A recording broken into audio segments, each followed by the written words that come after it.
আল্লাহ তাআলা ভালোবাসাকে তৈরি করে 100 টুকরা করলেন। এদিকে ভালোবাসাকে তৈরি করে আল্লাহ তাআলা 100 টুকরা করলেন।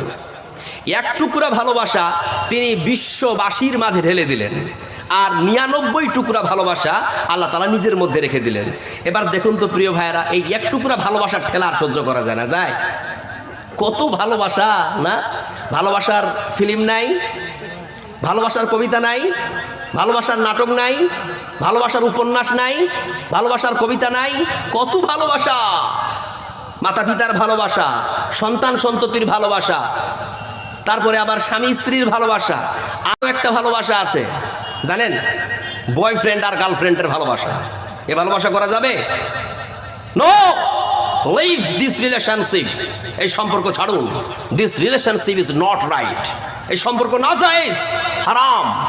This relationship is outside of Islam. এটি হচ্ছে ইসলামের বহির্ভূত একটি সম্পর্ক।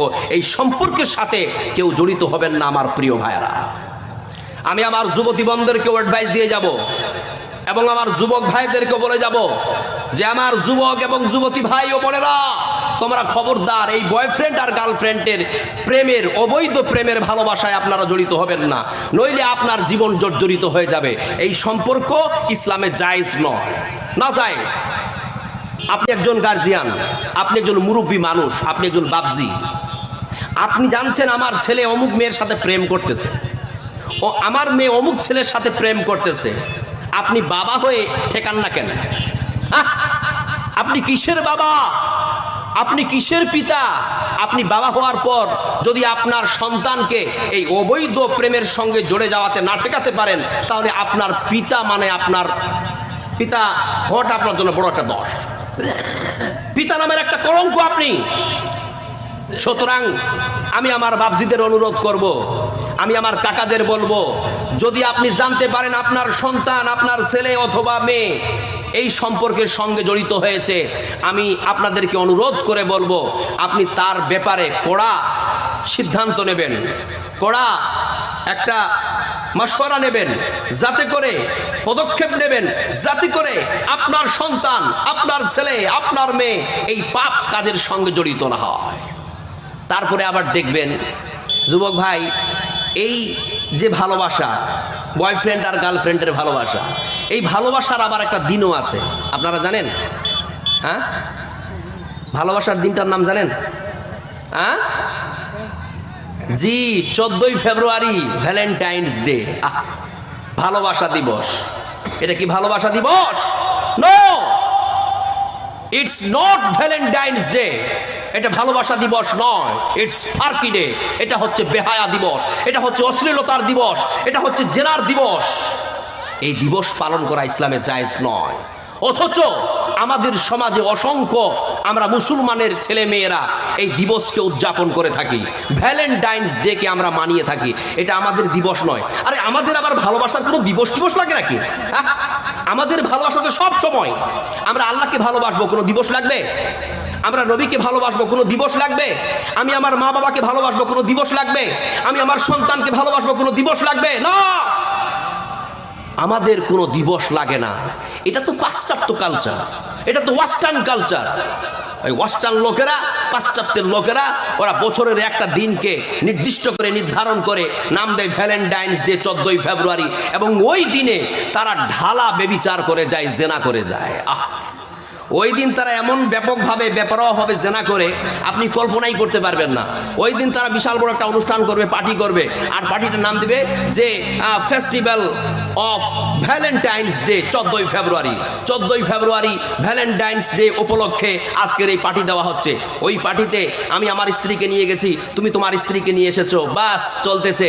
তখন আমরা একে অপরে গল্প করতেছি, আমি তো আমার বউকে ইউজ করতেছি, তো আজকে আমি তোমার বউটাকে একটু ইউজ করে দেখি, আর তুমি আমার বউটাকে নিয়ে নাও। বাস, আমি তোমার বউকে, তুমি আমার বউকে, এই করম করে কে কার বোনকে, কে কার ভাইকে, মানে তারা একটা আলাদা আলাদা আনন্দ নেওয়ার জন্য এই কাজ করে।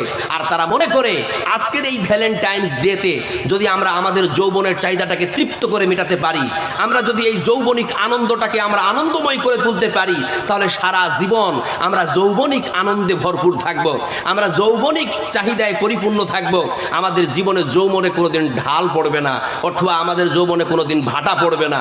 এইরকম তারা একটা সেন্সিটিভ ধারণা, একটা বাজে একটা ধারণা নিয়ে তারা ভ্যালেন্টাইন্স ডে উদযাপন করে এবং ওই দিন তারা ঢালা জেনা করে যায়। ওই দিন আনলিমিটেড জেনা হয়, এমন জেনা হয় যেই জেনার কোনো লিমিটও থাকে না, আর যেই জেনার কোনো মানে কোনো ব্যক্তিত্ব থাকে না। কে কার বউকে নিল, কে কার বোনকে নিল, বাস। এটা কি ওয়েস্টার্ন কালচার, পাপ। অথচ আমরা মুসলমানের ঘরে আমরা এমন সোসাইটিতে বসবাস করি, এমন সমাজে বসবাস করি, আমাদের বাচ্চারা, আমাদের ছেলেমেয়েরা, আমাদের সন্তানেরা এই ভ্যালেন্টাইন্স ডে মানাবার জন্য স্কুলে যায়, কলেজে যায়, টিউশনে যায়। আপনি পিতা, আপনি ঠেকাতে পারেন না? হ্যাঁ, আপনি পিতা, আপনি ঠেকাতে পারেন না? আপনি কি জানেন না যে আজকে ভ্যালেন্টাইন্স ডে 14ই ফেব্রুয়ারি, আজকে স্কুল, কলেজ, ইউনিভার্সিটি এবং টিউশন সব বন্ধ, আর আপনার মেয়েটা, আপনার ছেলেটা সেজে গুজে যে বের হলো, আপনি কি প্রশ্ন করলেন না যে মেয়ে, ও আমার মেয়ে, ও আমার ছেলে, আজকে তো 14ই ফেব্রুয়ারি, আজকে তো ছুটি, তো তুমি আজকে কোথায় যাচ্ছ? তখন বলবে বাবা আজকে 14ই ফেব্রুয়ারি ভ্যালেন্টাইন্স ডে উপলক্ষে আমাদের একটা পার্টি আছে, আমাদের একটা অনুষ্ঠান আছে, সেই অনুষ্ঠানে যাচ্ছি। গার্জিয়ান, আমার বাপজি, আমার পিতা, আমি কাকাদেরকে বলতে চাই, আপনি 14ই ফেব্রুয়ারি যখন আসবে, যখন আপনার সন্তান বলবে আজকে 14ই ফেব্রুয়ারি ভ্যালেন্টাইন্স ডে, আপনিও সজাগ থাকবেন। যেই দিন জানতে পারবেন আজকে 14ই ফেব্রুয়ারি ভ্যালেন্টাইন্স ডে, আপনি আপনার সন্তানকে বাড়ির বাইরে যেতে দেবেন না। আপনি বলবেন মা, আপনি বলবেন বাবা, আজকে তো ছুটি, আজকে তোমাকে স্কুল যেতে হবে না, আজকে তোমাকে কলেজ যেতে হবে না, আজকে তোমাকে টিউশন যেতে হবে না, আজকে তুমি থাকো বাড়িতে। কারণ আপনার সন্তান যদি আজকে বের হয়, আল্লাহর কসম করে বলি, এটা আমি বিশ্বাসের সঙ্গে বলছি, আপনার ছেলে, আপনার মেয়ে বিনা জেনাতে বাড়ি ফিরবে না। ওই দিন সন্তানকে বলবেন বাবা তুমি তাহাজ্জুদের নামাজ পড়ো, তুমি বাড়িতে নফল নামাজ পড়ো, কোরআন পড়ো, আজকে যাওয়া যাবে না। একটা কথা মাথায় রাখবেন বাপজি, এই তো ফাঁকা মাঠে গুলি মারতেছি। আমার গতকাল প্রোগ্রাম ছিল লাভা বিহারে, আমি প্রধান বক্তা ছিলাম, শত শত শ্রোতার মাঝে বক্তব্য রাখতেছিলাম।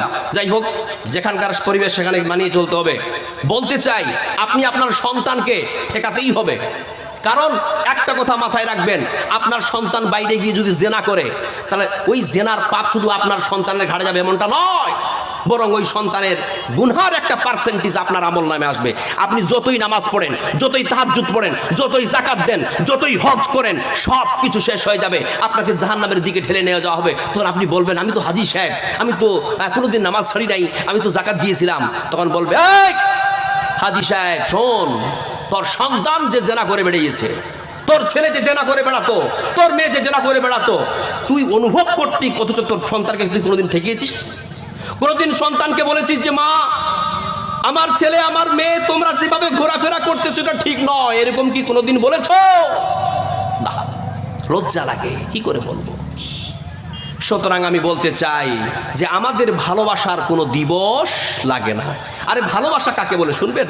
হ্যাঁ, আরে এগুলো কি ভালোবাসা? ভালোবাসার একটা উপমা দিচ্ছি, শুনুন আমার প্রিয় ভাইয়েরা।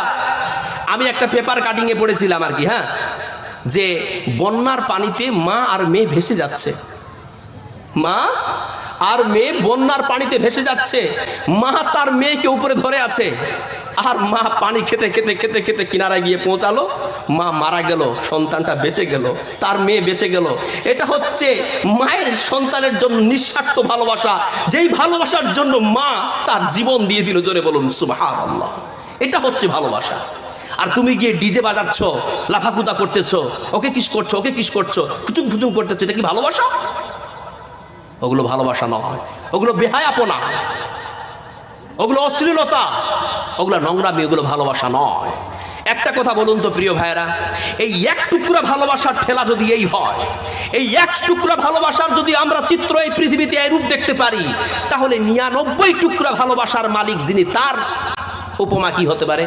কল্পনা করেছেন? এনিওয়ান? কেন এনিওয়ান? কল্পনাই করা যাবে না। মাশাআল্লাহ, ইনি খুব শিক্ষিত লাগছে।